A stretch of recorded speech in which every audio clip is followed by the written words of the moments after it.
Okay, Legends with JBL. This is the Roundtable discussing The Undertaker. This is only an hour, but done in 2 pieces, so that's fine.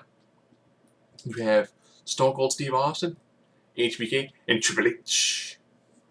JBL gives them high praise, just right back and said, this is the most star-studded panel I've ever had, and you'll probably ever see. They've got some great road stories about Taker, trying to get him to laugh and break character in the ring. Austin has been knocked unconscious only one time, and that was Taker. Taker went down, Austin gave him a kick when Taker went up. He was like, and that massive head of his is like a watermelon. It just cracked me in the jaw. That was it. I was out. Everyone had some great moment. Like, either it was like wrestling Taker at WrestleMania. H mentioned at 17, which is weird because normally they gloss over that one at 17, especially in the build-up for the other matches. They forgot the fact that they wrestled before. And he was like, yeah, it wasn't really a thing. And it's unique that the wrestlers go, yeah, the fans bring that up, and I was like, oh, really? Oh, okay. When I asked Taker, when I met him at Wisconsin, I was like, so anything planned for November? He's like official. I was like, Survivor Series, 25 years. And he was like, it is? Tim White went, you started? Yeah, it was 25 years. And he's like, oh, okay. And I think that since we're out here,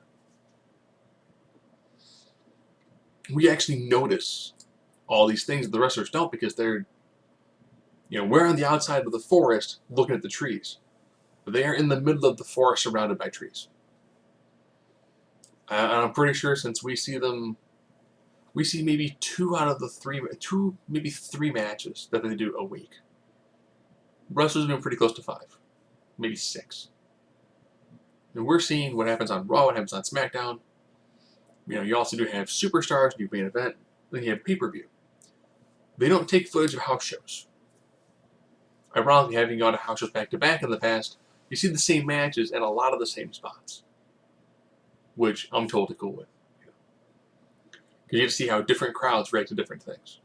What works well in Peoria might not work in Danville. What works in Champaign might not work in Chicago. Or in Moline. It's interesting to see how different towns react to similar spots.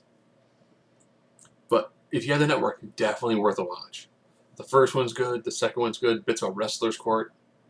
It's a nice little behind-the-scenes bit.